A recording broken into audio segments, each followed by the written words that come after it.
Hello, welcome to Tennessee's At Home Learning Series for Math. Today's lesson is for all our 8th graders out there, though all students are welcome to tune in. This lesson is the 7th in our series. My name is Candace Thompson, and I'm an 8th grade math teacher in the Rutherford County School System. I'm so excited to be your teacher today. Welcome to my virtual classroom. If you didn't see our previous lesson, you can find it on the Tennessee Department of Education's website. And if you'll see, I actually have this pulled up for you here. You can still tune into today's lesson if you haven't seen any of our others, but it might be more fun if you first go back and watch our other lessons, since we'll be talking about things we've learned previously. Today, we will be learning about interpreting linear functions in mathematics.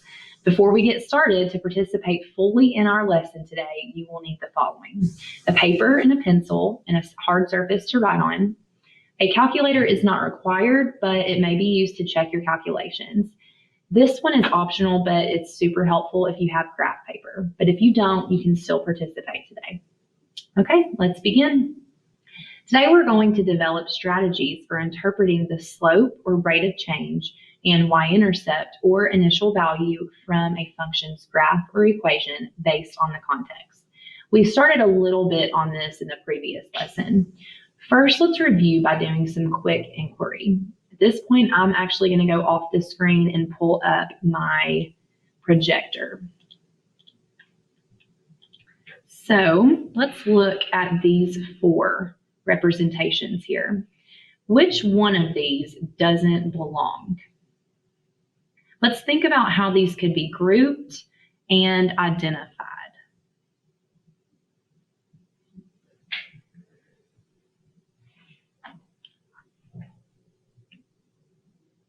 Did you see any of these? Let's think aloud together. Box A is the only graph.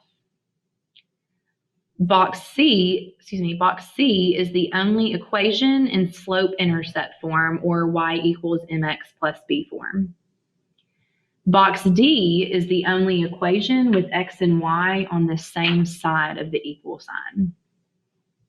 And then box B is the only model that is not equivalent to the function y equals x plus 2 if you transform it to slope-intercept form. Great, let's keep in mind that today's graphs and equations can be represented in the same linear function. Let's look at a situation described in words and a graph, just so you know a little bit about the context. Rappelling is an activity where a person uses a special rope to work their way down a rock face or nearly vertical surface. So let's look at this situation. Aretha is rappelling down the side of a cliff. The graph shows her height above the ground in feet as a function of time in seconds as she descends. Now let's think about a couple of questions together. First, what is Aretha's height above ground when she begins rappelling down? Let's look at where Aretha is when the time equals 0. So here's my time. Here's where it equals 0. Where is she when it equals 0? Her height is in between 80 and 100, so it looks like that would be at 90 feet. So the initial value, or the y-intercept of this situation, would be 90. Now let's look at her rate of descent. How can we use the graph to find that rate of change? Let's think about what we probably already know about the slope from a line. We need to look for 2 points on the graph that we can easily read or make a table of values from. The way I say 2 points that go perfectly through the grid, so they hit the edge of that square. So we can always use 1 point, which is the y-intercept. Can you see another point that we would be able to use? I saw several different points we could use, but I think I'm going to use this one as 660 right here. Since the slope, or the rate of change of a line, can be defined as rise over run, we can see that as we move from 90 to the next point, the line decreases by 30. So here's what I mean by that. When we go from here to here, we go from 90 to 60. So we decrease by 30. And then if we look, we see that my time increases from 0 to 6. So we can say that the calculation of this slope would be negative 30 over 6, or negative 5. So what we would say is that the rate of change in the context of this problem is that Aretha is descending at a rate of 5 feet per second. Now let's think about how we could model this situation as a linear equation. We need to find the slope in the y-intercept of this graph. Now let's remember we can also calculate slope using the change in the y-coordinates over the change in the x-coordinates, or rise over run like we just talked about. This is what it looks like if we use the formula. So we would do y2 minus y1 over x2 minus x1. So if we use these same exact points, we have 0, 90, and we have 6, 60. And I'm going to label them x1, y1, x2, y2. So if we use this, that means I have 60 minus 90 over 6 minus 0. 60 minus 90 is negative 30, and then 6 minus 0 is 6, or negative 5. This is the same value we discovered by looking at the graph as it should be. Now let's look at this graph and figure out what is our y-intercept. So as you're looking at this graph, what is our y-intercept? Right, it was 90. We saw that on the graph. And we understood that in the context of this problem, that is the starting point, or the initial value for Aretha's trip down the side of the cliff.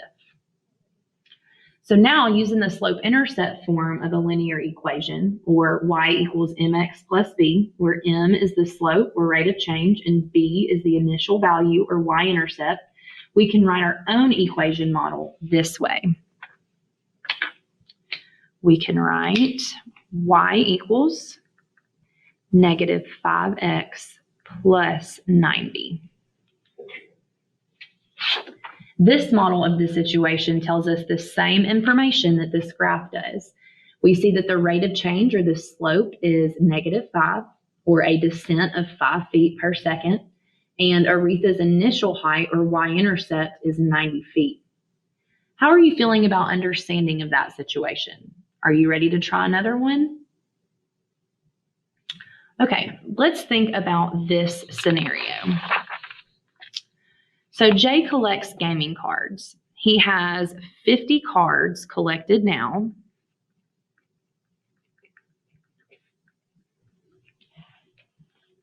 And then he plans to collect 15 more a week. I'm going to ask you some questions about this scenario, and I want you to try to answer. Write down your thoughts as we go, and I'll make sure that I kind of write the questions that I'm asking you. First, how can you use the terminology "is a function of" to describe this relationship? So on your notes, I want to know, what would you put here? What is a function of what?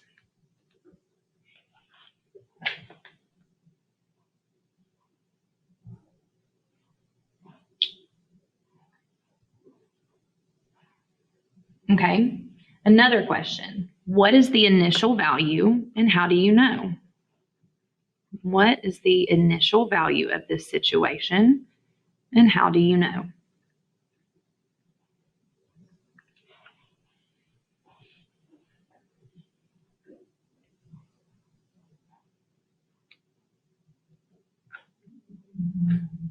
Okay, another question. What is the rate of change of this situation, and how do you know?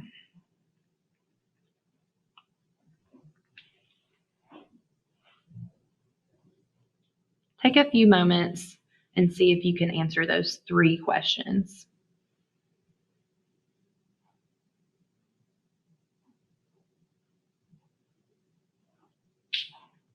Okay, now let's think of your responses. Did you come up with these? Let's see here. The number of cards Jay collects is a function of the number of weeks collecting. The initial value is 50 because it's the number of cards already collected. So it's the amount he begins with. The rate of change is 15 because it's the number of cards he is collecting each week. How did you do? Awesome. Let's try this with a table instead.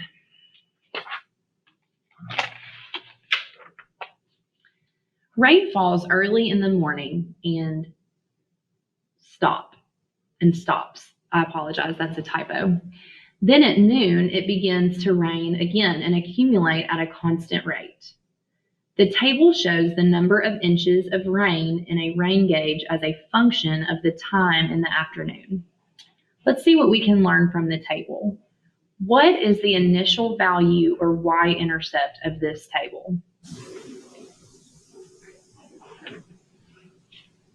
Right, it's 1.5 because that's how much rain had been measured before it started raining again. So here is our initial value. What is the rate of change or slope? We can't see it on a graph, so how would we calculate it from a table? Right, we can use the slope calculation to work it out. The change in inches of rain compared to the change in time. But would we still come up with the same rate of change? So a couple of ways to think about this. Let's look at how the inches of rain are changing. So the rain changes in inches, it increases by 1.5. And the time increases by 1. So we would say that our rate of change is 1.5 over 1, or just 1.5. And that represents the amount of inches of rain that is accumulating each hour. Another way we could think about that is we could use the slope formula. Remember, that was y2 minus y1 over x2 minus x1. So we're going to, or we can use these as ordered pairs. So we would say 0, 1.5 would be 1 point, and 1, 3 would be the other point. So if we labeled those as x1, y1, and x2, y2, we could plug this in our formula. What that would look like is y2 minus y1. So say 3 minus 1.5 over x2 minus x1. 1 minus 0. And as you can see, we still get 1.5 over 1, or just 1.5, as we should. So now we have our slope, we have our initial value. What would the equation model look like for this problem? I'll give you a second to try it out.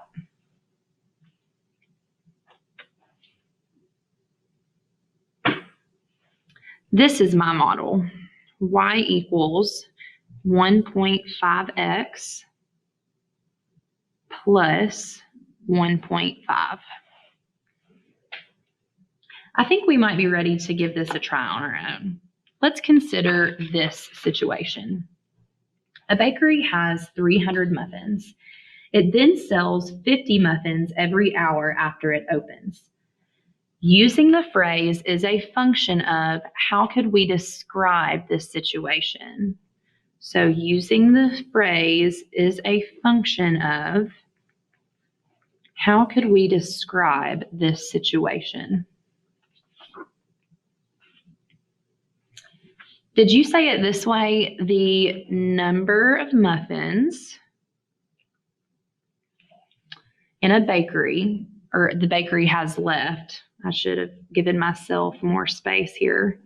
The bakery has left is a function of how many muffins it sells each hour. How many muffins it sells each hour. And I'll highlight that for you. So the number of muffins the bakery has left is a function of how many muffins it sells each hour. What would be considered the initial value or y-intercept in this case? What would be my initial value or y-intercept of this problem?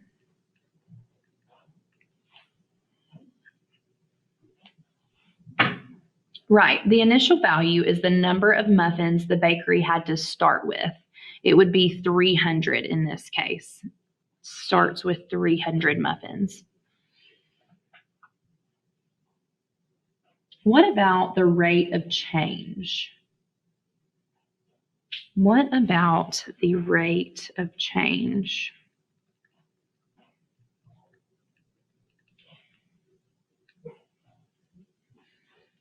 Right, it's 50 muffins every hour, like it tells us here. It's 50 muffins every hour. But let's think about this mathematically. Are they gaining 50 muffins every hour, or are they losing 50 muffins every hour? If you said they were losing 50 muffins, you are correct, because they're selling the muffins. They're getting rid of them.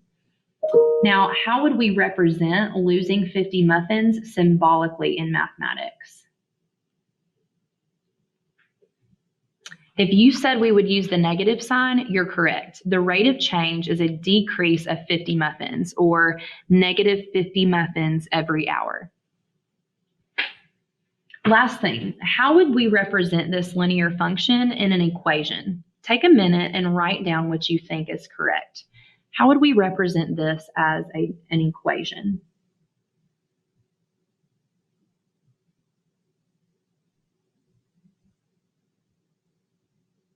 This is what I put together. Since the rate of change is negative 50 and the y-intercept is, or initial value, is 300, then the linear function can be written as y equals negative 50x plus 300. How did you do on that one? Do you feel ready for independent practice? I think you're ready. Let's go. Terrific work today, students. Today we explored strategies for interpreting a linear function in mathematics. After this lesson, you will have a few problems of practice on your own using graphs, tables, and descriptions of linear functions in this context. I'm going to show you the independent practice problems here for now, or you can find them on the Tennessee Department of Education website. Now, we have quite a bit of time left, so we're going to kind of go through some of these together. If at any point I'm going at a faster pace than you would like to go, please feel free to pause the video. All right, so let's look at this study example on how to interpret a linear function. Here's our example. Snow falls early in the morning and stops. Then at noon, snow begins to fall again and accumulate at a constant rate. The table shows the number of inches of snow on the ground as a function of time in the afternoon. What is the initial value of this function, and what does this value represent? Now, as you can see, they've already answered this for you. So let's kind of go through and see how they came up with this answer. The initial value is 6 because the number of inches of snow at noon, or when the time is 0. So again, that's our value when the hours after noon is 0. So that's going to be our initial value, or our y-intercept, if we were looking at this graphically. And it represents the amount of snow that was already on the ground before it began snowing again. Now, we're going to figure out what is the rate of change in this example, and what does that value represent. Take a moment and figure out the rate of change and what that value represents.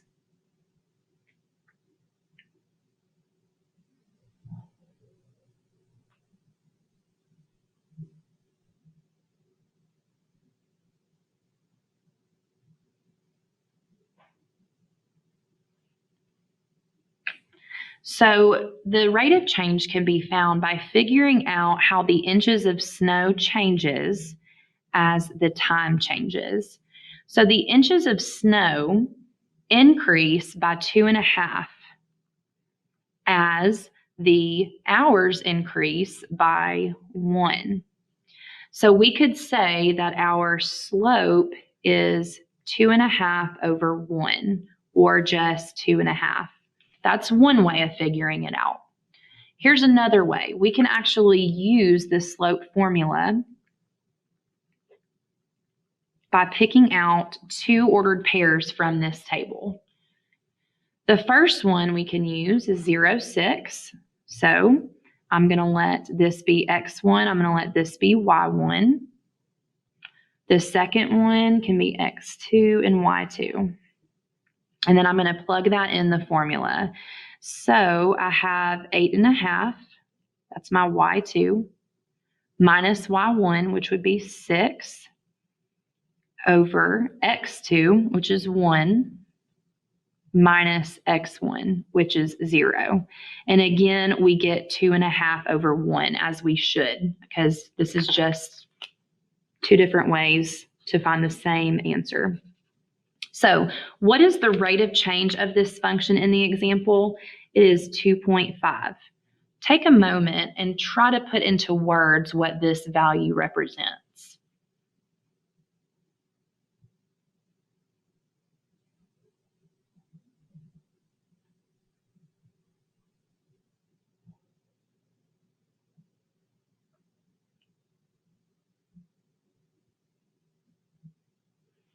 So my answer looks something like this.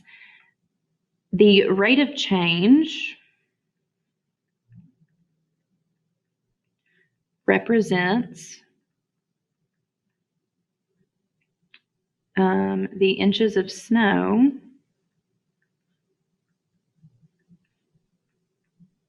increasing 2.5 inches every hour. All right, so let's take it a step further and look at 1b. Suppose there was no snow on the ground before it began snowing. What is the equation of this function? So suppose there was no snow on the ground before it began snowing. What is the equation of this function?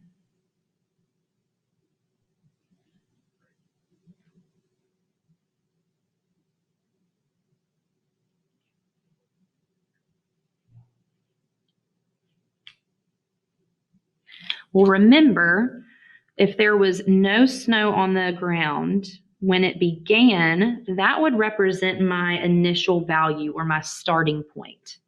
So if the amount of inches was 0, then that means my initial value would be 0. My initial value would be 0. So my equation up here, I don't know that we actually wrote one. So let's actually go back and write an equation for this. Now we know that up here, the initial value is 6. So I'm going to put right here original equation. We know that the initial value is 6, and we found that the rate of change is 2.5. So the initial value is 6, and we found that the rate of change is 2.5. So first, let's write what our equation would have been initially, or originally.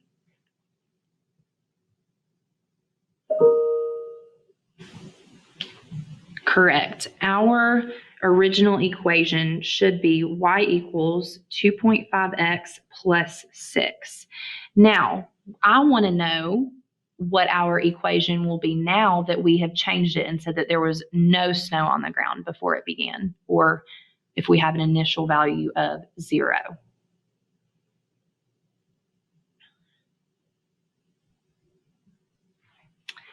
Good. So you should have written that as y equals 2.5x. You do not have to put plus 0. Okay, let's move on to number 3. We're going to skip through number 2 and hope that you can do that one.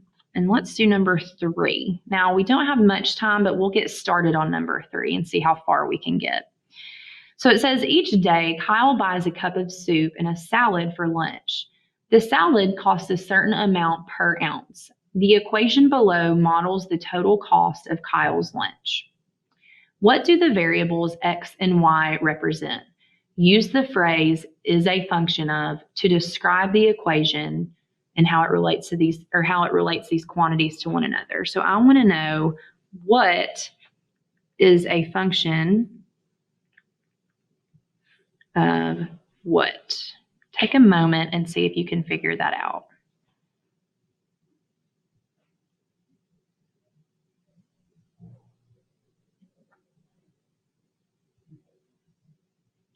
So my answer looks something like this. Remember, we're always going to say our y variable is a function of our x variable. So let's go back. What will y tell me here? So this is going to tell me the total cost of Kyle's lunch. That's going to be my y variable. The total cost of Kyle's lunch is going to be my y variable. And so when we write this, we say the y variable. So the total cost of Kyle's lunch is a function of our x variable. So what are they charging 45 cents per what? What does it say?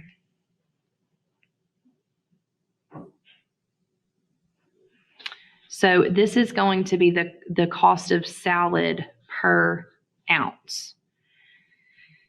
So the total cost of Kyle's lunch is a function of the cost of salad per ounce. All right, guys, I enjoyed reviewing the interpretation of linear functions in mathematics with you today. Thank you so much for inviting me into your home. I look forward to seeing you in our next lesson in Tennessee's At Home Learning Series. Goodbye.